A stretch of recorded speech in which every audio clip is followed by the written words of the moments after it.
The Oklahoma State Thunder just lost a tight contest in Game 2 of the Western Conference semifinals against the Dallas Mavericks to now have the series tied at 1 apiece going into Dallas for Game 3 on Saturday. What up? It's Bryson Akins here with another Thunder Digest video for you guys today.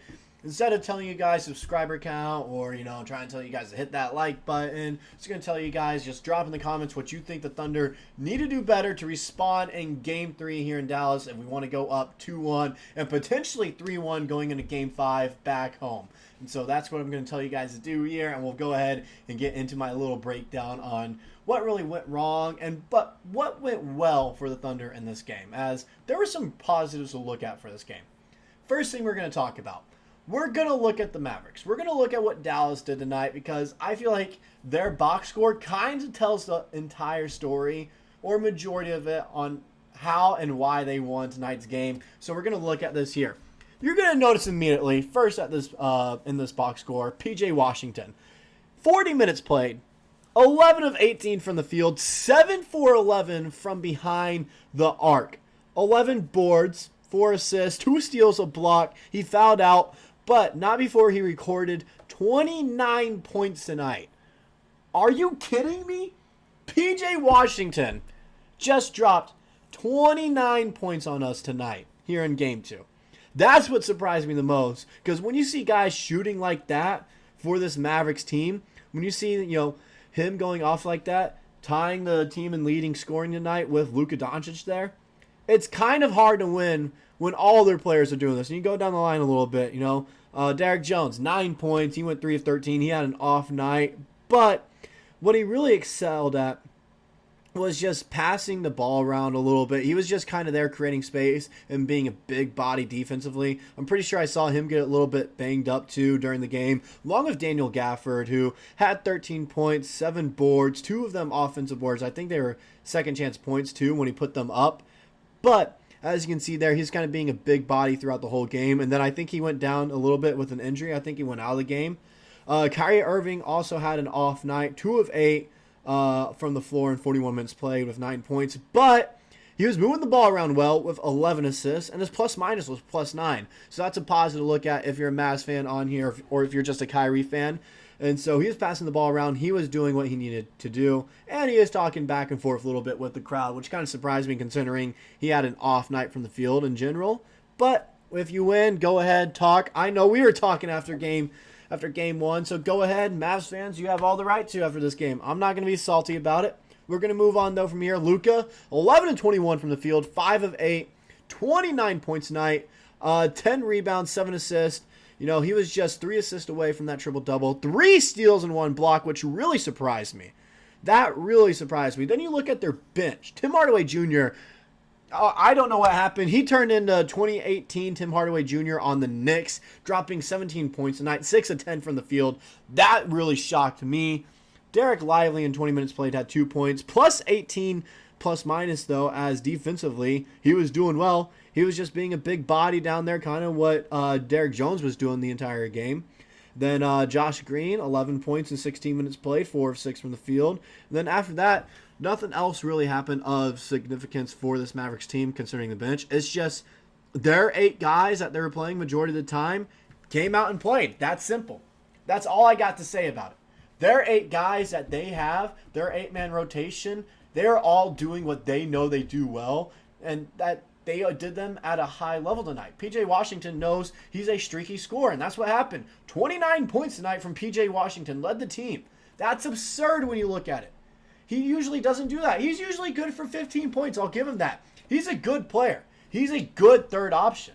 It's just he was the first option tonight for some reason, and that really surprised me. And when that happens, when their third option's doing that, it's kind of hard to beat a team that's doing that, even keeping it close like we did, only losing by 8 or 9, I believe. And so even in that regards, we kind of had a good night. That's a positive to look at. We only lost by single digits when their third best option was playing like that. Luka having 29. He was playing like he usually does, even though he was going through an injured knee. We don't know if that can continue because that was a great performance by him, and it's hard to play on an injury. And then the rest of their team is also banged up right now. Derrick Jones, Daniel Gafford, a few of their guys are banged up. This was a physical contest. I know a few of our guys are going to have bruises and might need tomorrow to rest instead of getting in the gym. They might take tomorrow as a rest day. And so we'll see about that. But when you also look at it here, P.J. Washington and Tim Hardaway Jr. combined for 46 points, shot 9 for 15 from 3. The Mavs shot 18 of 37 from three-point land. OKC shot 10 of 30 from 3. That was the story of the game, and I kind of agree. I kind of agree with that. Three-point shooting was a big factor in this game. Something else I noticed, though, was Dallas was getting a good amount of offensive boards. And it kind of showed us the importance of getting another big man here in free agency and in the offseason this year, is that we need more size to help out down low when we play against some of these more bigger and physical teams in the playoffs. And it kind of proved us tonight, and that's what was happening. They're getting second chance points off those offensive rebounds, and some of them turned in those wide open three balls because we were crashing the boards, but yeah, we couldn't get them. So that kind of tells the story of the game there. But I also want to take a look at our box score here. All right, first thing you're going to notice, Chet did not have a great game at all. 11 points, 4 of 12 from the field. That's 33%. He's got to be better. He's got to be better with his efficiency.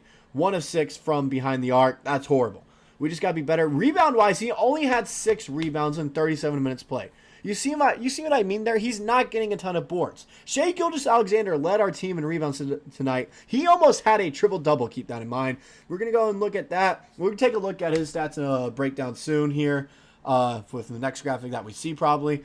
But J-Dub, 7 of 17 from the field. Not bad. 2 of 4 from 3. 20 points. It's just he wasn't able. Usually he plays well in the fourth quarter. We know that. J-Dub usually plays well in the fourth quarter. Tonight, he fell off in the fourth quarter. He did, just being honest. He didn't deliver like he usually does. Josh Giddey, I like that. Oh, minus 20 plus minus there. I'm surprised we even put him back in the game in the second half, and we'll talk about that as well. Lou Dort, he only played 11 minutes, by the way. He only played 11 minutes. This might be the last season Josh Giddey's with the Thunder if he keeps playing like this in the playoffs. Lou Dort, 33 minutes played, 8 points, and like we mentioned, he's here for defense. He had 7 boards tonight, which is solid. No blocks or turnovers. He was playing a little bit too physical in my mind. He had 5 personal fouls. There are sometimes when he's guarding on Luka. If you're being too physical, that's when he kind of gets you. Just watching the entire time, that's kind of when he gets you when you're being too physical, because then he can make you push off a little bit. He can just go into you, you push off him a little bit, and he gets him a little bit of space. You got to play a little bit more relaxed when you're guarding Luka. And I think Lou Dort's going to learn that come game 3 and 4. Gordon Hayward, once again, don't even know why he got 5 minutes played. I don't know why he's playing in the playoffs, if I'm being honest. Jay Will, 14 minutes. I'd like to see more of him. I would like to see more of him coming in and being a big man. I like to see him playing 20 minutes a game in the playoffs. I would like to see Aaron Wiggins move into this starting role, taking over that starting spot for Giddey. Maybe Giddey plays better off the bench, and we'll see. And maybe that unlocks his potential there. Maybe he's a career 6-man, and he'll be one of the better 6-men in the league. It's just right now as a starter, he's not cutting it. Aaron Wiggins, 20 minutes, 9 points, 3 of 6 from the field, 1 of 3 from 3. Cason Wallace, 22 minutes played, 3 of 5 from the field, 6 points. Isaiah Joe, 19 minutes played, 3 of 5 from the field, 7 points. And so, as you can see there, it was just the entire game, the supporting cast around Shai couldn't really get it done because we have stars on this team. Chet's a star. J-Dub's a star. Lou Dort's one of the better 3-and-D players in the league. Aaron Wiggins, Isaiah Joe, Jay Will, some of the better bench players in the league. Aaron Wiggins, who's probably going to start game 3, would be my guess after how Giddey played tonight. That would be my guess. So as you can see, we have the guys. We have the potential. But you also, when you look at the stat line of Shai Gilgeous-Alexander, despite the loss here, 33 points, 13 for 24 from the field. Great efficient numbers there. 6 of 6 from the line, 12 rebounds, 8 assists, a steal, 2 blocks, and 2 turnovers. It was a great game by Shai. He did everything he could for the Thunder. It's just like I mentioned, everyone else's shots weren't falling. I did the math by myself. I couldn't find any graphics to put up there for. I did the math, though, for how we shot as a team without Shai. 29 of 65 from the field without Shai Gilgeous-Alexander. That's not going to cut it for us. It isn't. We got to shoot better. We got to go 50% from the field. We got to go 50, 55, 60% from the field if we want a chance to win this series, like we usually do. I believe that we can. Something else I noticed here. All right, Josh Giddey this series. His plus minus is minus 27 in 28 minutes played. In 28 minutes played, his plus minus is minus 27. And just being honest, this could be the last we see of him this season. If he keeps delivering like this in the playoffs and when he shows that he can't deliver, I don't see any reason why we can keep him. Unless for some reason he moves to the bench and plays better, then we can keep him. Sure. But all these rumors about how Josh Giddey could be traded in the offseason can slowly become true if he keeps playing like he has been in this series. In this series against the Mavericks.